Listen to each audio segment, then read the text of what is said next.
Welcome back to Dewan Pundit Indonesia, the English version. This segment, we're gonna talk about some exciting new talents making their debuts for the national team. We have three names to discuss, and that is Dean James, Joey Pelupessy, and Ole Romeny, each making their mark in recent matches. First, we saw Dean James in action against Australia. His debut was impressive. He helped balance both the attack and defense, providing stability on the left wing. Dean James made a strong impression in his debut against Australia. Do you agree, Mas Firzi? Yeah, on an individual level, yes, but the team struggles in Australia. The team shape is not right. Yep. The combination on the left, they're still building because we have Ole there and Dean there without Hubner at left center back. Calvin Verdong played on that position. Yep. And quite a few people thought that Patrick was playing a 4-3-3 at that game. Even it was asked to Patrick at the press conference after the Bahrain game, why do you switch to 4-3-3 to 3-5-3-4-3 right now? And he said, I've played with three back also at Sydney. The difference, no, it's the same in the back line. The difference is just on top. But yeah, Dean showed some good touches, showed some willingness to run, to penetrate, but the whole team struggles, and Patrick also still trying to figure out a lot of the way the team ticks. And we know that our backline has a more solid platform with Justin, Jai, and Rizky. So maybe in the future where we can have that three platform at the back, maybe if he can switch position, if he can switch roles, or he can be a substitute to Calvin at that flank, he will be a great asset. Or even push higher up, maybe he can play for in the left wing. I don't know, Adi has a more go ahead Eagles game than me. Maybe he knows better. He always knows better. He always watches those games and work on those games. We work for the end of the season. But can you see Dean James as someone who could become a regular starter for our national team, considering the competitive nature of the international football? For now, I think Dean is a great maybe squad player for Timnas. Further forward, he adds that pace, positivity, directness of play, has an eye for a pass as well. But in the game against Australia, Lewis Miller played very well there. Masterclass. Yeah, I think there was a problem between him and Verdong in terms of who goes forward and then who goes to cover. I think that is a situation that makes Verdong uncomfortable in that game against Australia, and so hence the change of personnel in the game against Bahrain, and Dean was an unused sub in that match. So I think now Kluivert knows that Verdong is maybe the second name on the roster whenever he picks a squad to play the first 11. It's got to be first Idzes and then Verdong. And if you see the big difference in the balance of play when Verdong is there playing in that wing back position on the left, I think it makes a major difference. Yeah, so Dean needs to settle. He needs more matches, of course. But for now, I think it's better for him to come off the bench for Timnas. Okay. Kiko? I mean, you guys already said a lot about Dean James, but I agree with that. What's your observation? My from observation the is from the waist up again. no, the waist up. This time from the camera. It's from Australia. I agree with Adi with the squad player. Dean James is solid. He attacks the space so aggressively. Maybe that's just real short, but maybe that's the confusion between who's going to go on defense, who's going to go on offense. We see a lot of overlap runs, either by Calvin Verdonk or either by Dean James, and maybe that was the confusion in terms of who's the cover, who goes up. So that's maybe one thing to pick out from the other defensive mistakes that happened in Australia. But I agree, squad player for now, but he definitely has a good chance on competing with the other players as well. So. Also making his debut with the national team, Joey Pelupessy stepped up in midfield against Bahrain, cutting through the opposition and offering Tom Hay the space to distribute the ball. What do you think of his performance on the match against Bahrain? He's class. He's just class. Prime Pure Busquets. class. Yeah, pure class. The way that he controls the game from the midfield, the coverings he does, the battles that he won in that midfield is crucial. And I think he completed a lot of simple passes that made the team tick in terms of trying to build up towards the backline of Bahrain, and then very good on the cover as well, the extra defender, and then he performs that typical quarterback position along with Tom Haya. Yeah. So there was an understanding there that I think Pelupessy knows that Tom Haya is a player that needs cover protection, so he can be more positive in the final third. He sees the pass better than anyone else, and that's why this combination of players worked very well in that game against Bahrain. And I think Pelupessy, a brilliant debut, a sterling debut, and we need him to play like this every single game for Timnas, because I think if he plays like that, then we will go far. Yeah, and Coach Patrick said that he knows Joey from a long while back. when he Even was Lanzat, right? They at played together, 20. right? At 20, right? 20 under 21, and it was Patrick said that it was him that changed Pelupessy from a right fullback to Yep. number 6, Number 6. defensive Okay. midfielder. So at least Patrick is comfortable with him, knowing him from a while ago. I think this is a good combination also for the national team to have that holding defensive midfielder to protect our back line, because we saw in Australia what happened if Jay steps up too far from his back line. They don't have cover at the rear, so we need this kind of player. Nathan tried to play there, but yeah, because he lacks game time and he's still young, he's still learning the trade. Ivar played the role magnificently in the Asian under 23 Asian Cup under 23 and the national team previous. But he is still also young. With him coming in with his wealth of experience at 31 years of age, finally playing in the international level, and the way he says things to the media, the way he said that all he wants to do is to make the team play better. If it's not about me, it's about the team. If what I can contribute can make the team play better, it's very nice. That's what I want. So yeah, finally making his debut after having to watch the national team got lost 1-5 while he's on the bench. It's never easy, but with the support of the Garuda fans, he's playing at the GBK. He said that he can't wait for the June international round again to come back to Indonesia and play in front of Gelora Bung Karno. He did say it's like no other feeling playing GBK. Like the atmosphere, the fans it's the first time for him to experience something so big. So that's good. He embraces it, and we embrace him. We embrace him as well.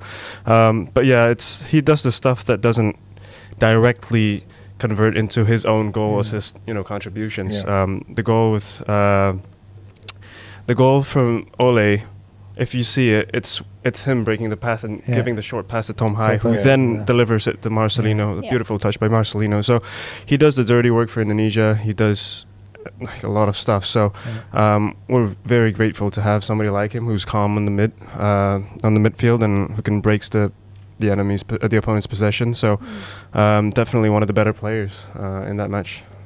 And finally, Ole Romeny filled in the missing puzzle piece in our attack by scoring 2 crucial goals, showing his sharpness, mobility, and great chemistry with Marcelino.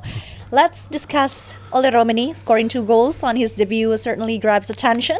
How would you rate his performance, Adiani, the man of the match against Bahrain? Yeah, I think Rizky Ridho deserved the man of the match if Ole didn't score the winning goal. You said who?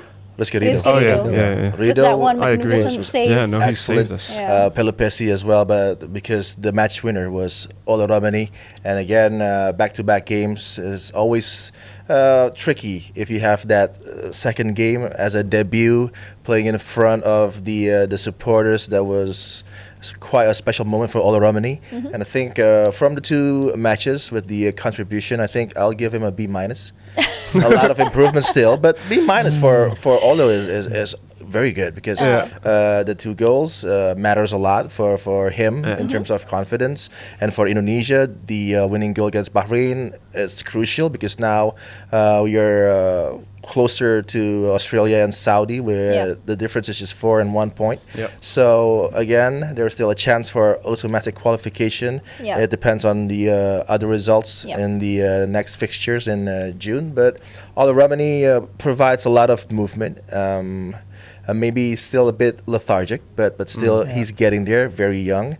And now he is learning a lot at Oxford with Marcelino, and that is a plus. But they haven't played together though, no, right? But No. they're in training together. Yeah, sure. Yeah, so That's that matters a lot. That's something. That matters. We saw that, Yeah. It That sure happened. helps. Yeah, if you see, maybe the casing point will be Stefano Lillipali.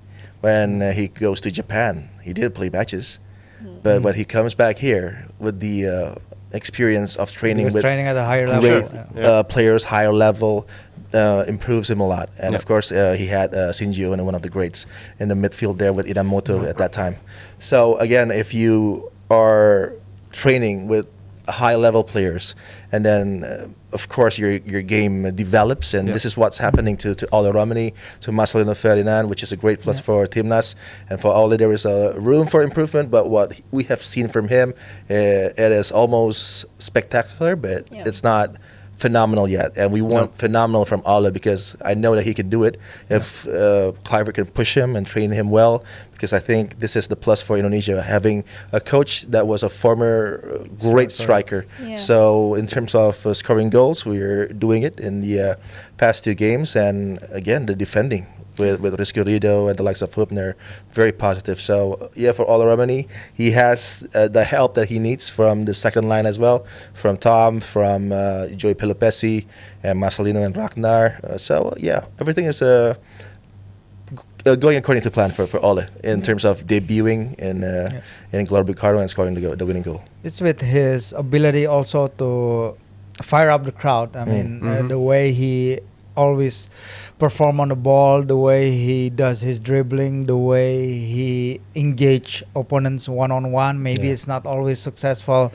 That's what Adi said. There's always room for improvements. Stat-wise, it tells, because he won 0 out of his 6 ground duels. He won 0 out of his 2 aerial duels, and he lost the ball 8 times. So only 8 accurate passes for the whole 87 minutes when he's on the field. That's obviously the room for improvement is there. But as a striker, your job is to score goals. It doesn't matter or anything else. And he's doing it. Even Holland comes and go in matches. He doesn't touch the ball that often, but when he does, it's usually a goal. So this is what we need. We don't have a striker with this rate of success in front of goal before. We have Ragnar. Ragnar, he's doing very well in that front line, but he's not that one shot, one goal kind of striker. Rafa Struijk, he's struggling in Brisbane. He doesn't play that often. I think he doesn't play in the last five games matches. or something like that. He only got 1 goal in 25 matches for the national team. He needs to step up his game also, but with Romeny there, he can share that burden in the front line. Maybe prior to this, we put too much burden also on young Rafa's shoulders. Maybe with this, with him, Ole coming in, they can share that burden of scoring the goal in the front line. With 2 goals from 2 games, he's already our joint top scorer in round 3 qualifiers with Marcelino, who scored 2 goals also in that one match. So goal scoring, we need to do more in that aspect. But I like Ole. I like Ole, his movement, because with the current national team, I just don't see somebody attacking weak sides like Ole, being in the wide position, just one-on-oneing. Having that confidence to dribble. And speaking of confidence, I think he's gaining even more confidence. There was a possession where Ragnar Uratmaun had the ball. He was just going to cut inside, and then he was supposed to. I don't know. He just gave it to Ole. So I think even the players understood, this is the guy. If you need this, if you need the goals, he's again. I don't think he's a pure striker and a pure number 9. He plays a bit of everywhere. But I hope that confidence turns into goals for Indonesia, because the way he plays, I think it's one of the better ones that I've seen for our national team at the moment. Yeah, and I think he's a bit of a throwback. If you look at the legends of Indonesian football, not at the level where these legends plays in England in the championship, of but if you look at the style and the confidence, you might look at Widodo, and then you look at Kurniawan, and then you look at Roni Wabia, and that first time effort from the right side. Yeah. That is just quality.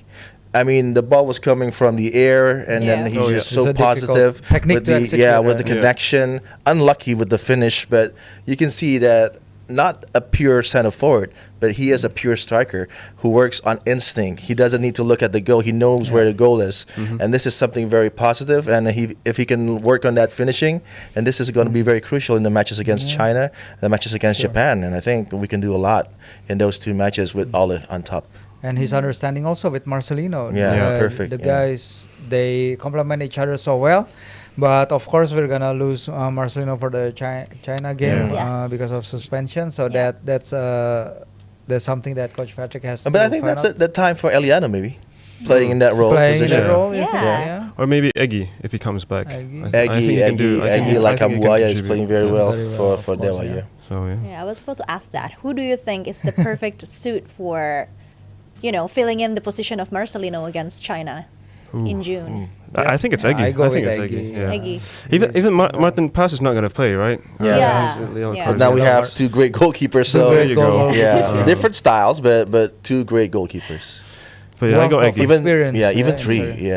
I mean, like Hernando Arias is very good, one of the best as well in Indonesia, and he's been doing very well for us in the past for the under 23s and for the senior side as well. And for that position where Marcelino is not going to be playing, I think it's up for grabs. But Eliano and Egi might be the front runners, and I'd like to see Eliano because he has to prove something to the fans. And I think if he is going to be accepted by the fans and by the pundits, that is the game for him to perform and maybe to shut my mouth. Prove us wrong. Because you were one of the pundits that needed. No, I follow him from Pax Vola, and I see a player, but I think both coaches are not giving the perfect platform for Eliano to excel. And this is a problem. So Eliano now is in a bit of a limbo, whether he's a wing back or maybe further forward would be the most suited position for him. So he's unlucky in that situation. But if you have someone like Eliano as a squad player, it's very positive. And Dean James as well. So now the depth of the squad is very good. Right. So next we're going to talk about the future of our national team. Stay tuned only on DPI EV.